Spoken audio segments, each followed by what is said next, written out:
Una inmobiliaria. ¿Qué tal? ¿Cómo están? Aquí estamos de regreso en el 92.3 de FM, 740 de AM, en el Twitter, @RFQR. Cualquier duda o cualquier observación que quieran hacer por ahí, comuníquense por favor. También se pueden comunicar a través de Facebook y nos pueden ver a través de el Instagram y YouTube en Radio Fórmula QR. Y recordarán que la semana pasada estuvo con nosotros Fausto, que nos dio toda una cátedra respecto del tema de lavado de dinero. No podíamos dejar de volver a invitarlo porque realmente este es un tema toral, es un tema determinante en la actividad inmobiliaria.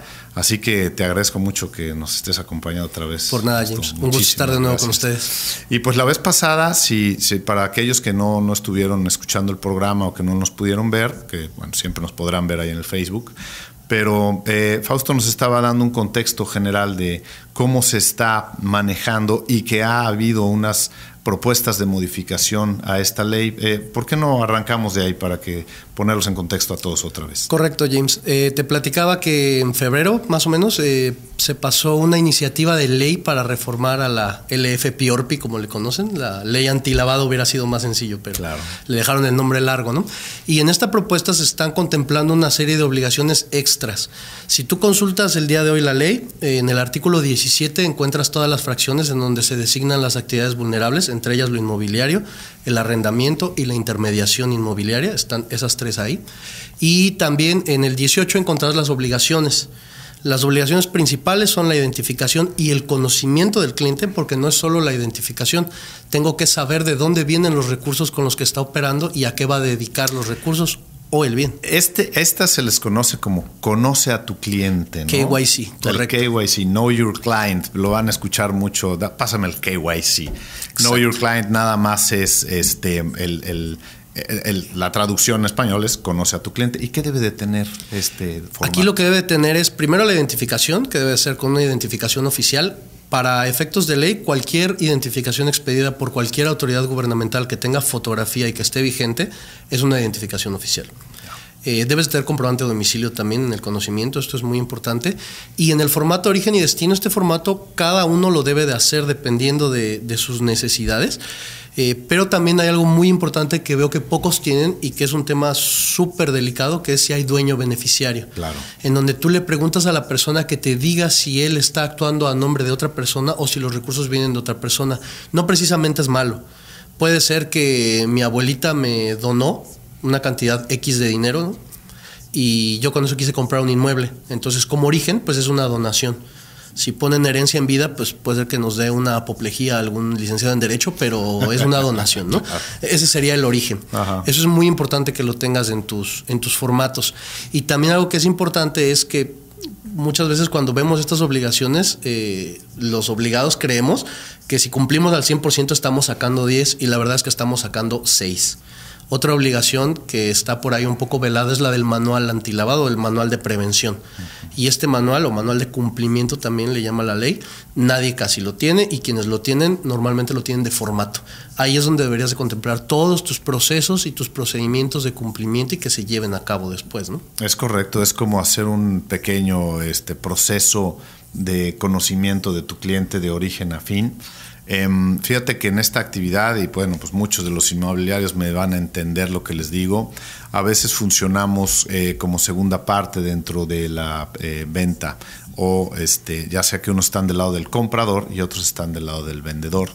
¿Quién tiene la obligación de hacer? Esta es una pregunta bien interesante porque hay quienes creen que inclusive porque el notario identifica, ya tú no estás obligado. La verdad es que la obligación la tienen todos los involucrados. Okay. La ley no distingue. Entonces, si hay, por ejemplo, 2 brokers, los 2 están obligados. Los 2 están. No es uno y otro. Y el notario va a tener que reportar a su vez. O sea, son 3 obligaciones diferentes. Y el banco va a tener que reportar si sale por vía de un crédito, ¿no? Por supuesto. Y ahí el banco tiene sus propias disposiciones. Lo que es importante saber, y que bueno que lo mencionas, es que las entidades financieras están muy adelantadas. O sea, los centros cambiarios, por ejemplo, con los que yo trabajo mucho, al inicio de la ley, de las disposiciones, que es un poco antes de la ley PIORPI, había 3,300 más o menos. Hoy en día quedan 900. Wow. Porque cumplir es muy difícil, les cuesta mucho trabajo. Entonces, lo que estoy viendo es que a las actividades vulnerables las van a llevar al nivel de cumplimiento de las entidades financieras y se van a exponer a las multas altísimas de las que hablamos, desde 16,000 pesos hasta 5 millones de pesos. Y eso no es lo peor. El Gafi cree que las multas que nosotros tenemos en México son bajas. Pues bueno, ojalá y no piensen eso en el caso de los inmobiliarios, porque no va a salir. Amenaza tu existencia una multa de esa naturaleza. Claro, por supuesto. Y 20 años de trabajo se pueden ir con un tema así, además de que hay responsabilidad penal. Hay responsabilidad penal. En este caso, recuerden, cuando ya hablamos de una responsabilidad penal, esto se puede considerar inclusive hasta como un delito grave, Así donde pues no existe derecho a la fianza. Ni al amparo. Ni al amparo, así que pues... Por eso era tan importante que nos acompañara Fausto. Ahora, déjame darte un ejemplo, que esto también nos pasa mucho a los inmobiliarios. Cuando participamos en una operación y al final somos excluidos de la operación, pero obtenemos el recurso. Es decir, cuando participamos en una operación en donde hubo un broker vendedor, un broker comprador, en las dos caras de la moneda, y el broker que estuvo en la cara del comprador o del vendedor no obtiene la documentación necesaria, porque tienes que tener el registro de la escritura inclusive. Correcto. ¿Qué sucede aquí? ¿Qué recomendación le darías tú a las personas que se dedican a la parte inmobiliaria en este sentido? Pues es una pregunta que tiene una respuesta difícil, y la respuesta es que están obligados a identificar. Entonces, el no identificar puede constituir desde una multa, o sea, puede parar en una multa hasta un delito. Porque la ley, fíjate que en México fueron muy inteligentes a la hora de redactar el artículo 400 bis del Código Penal Federal, que es el que contiene el delito de lavado de dinero.